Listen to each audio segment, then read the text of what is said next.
you guys, my name's Jay and I'm actually terrified of styrofoam. Like the look, the sound, the feel of it, I just do not like styrofoam at all. And this picture right here is hilarious. So today I decided that I'm going to be doing a video about a ghost that has been with me since elementary school. And I've changed homes a lot and he's always there.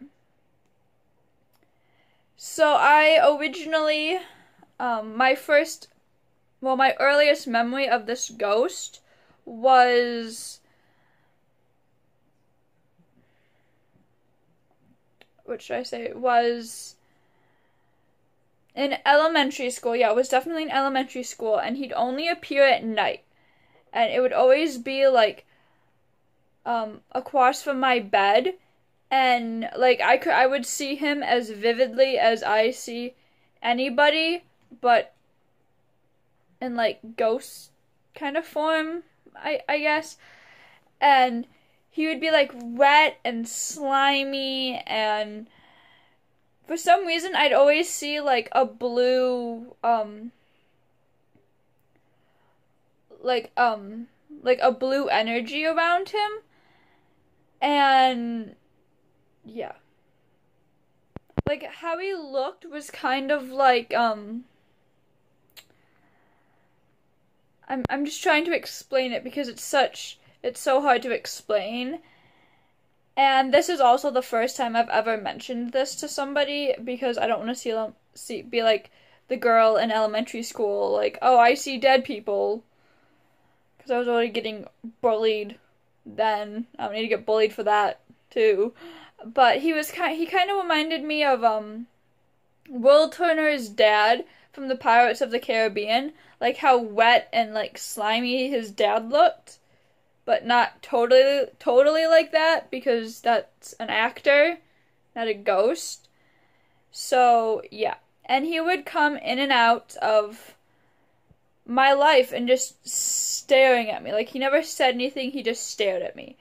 And it would be like that for years. Not every day, but for 2 weeks, every few months, or every 2 months, every year, he would just stare at me.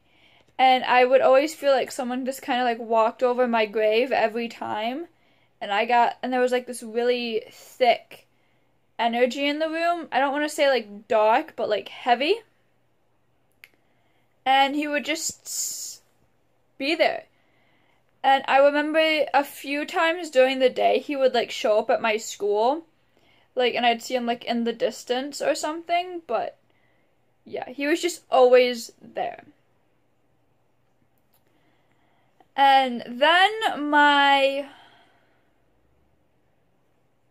junior to senior year in high school was when I saw him more and more, which at this point now, it's been years of seeing him, so I kind of was reassured when he was there for some reason, because he was there all of my life, so seeing him now didn't really bother me anymore. It was just oh, he's there. And every once in a while I'd try talking to him, but he just never responded. And so yeah. And then one night, my junior year, I was you know what, I'm gonna try again to talk to him and kind of figure it out. And he never spoke to me, but I would always find images in my head. I would never see, I've never seen a really old grave before. We're talking Civil War era grave. I've never seen that. I've never seen those graves before in person. I've seen pictures, but they were just things and memories that I have no memory of. They're not from me, but that's how he communicated that night. So yeah. And then a few days went by and he didn't reappear anything. He just left. He was just gone. And then one day I was my senior, No, this was happening all my senior year, not my sophomore year. I mean, not my junior year. This was senior year in high school. My bad. So 2 years ago. And then I had this play that I was doing, and I had to stay late for school, and I was walking around the school, and and then like I was hearing like this water from like this pipe like dripping, and like those images like hit me again. But this time it was like not a full scene, but there was like a scene of what happened, and that's when like like I saw like this ghost like die, which is really weird. Like, has this happened to anybody else or what? Because at first when I was younger, I thought like he was like this evil like ghost, but he never did anything to me. He just stared. He just was like there.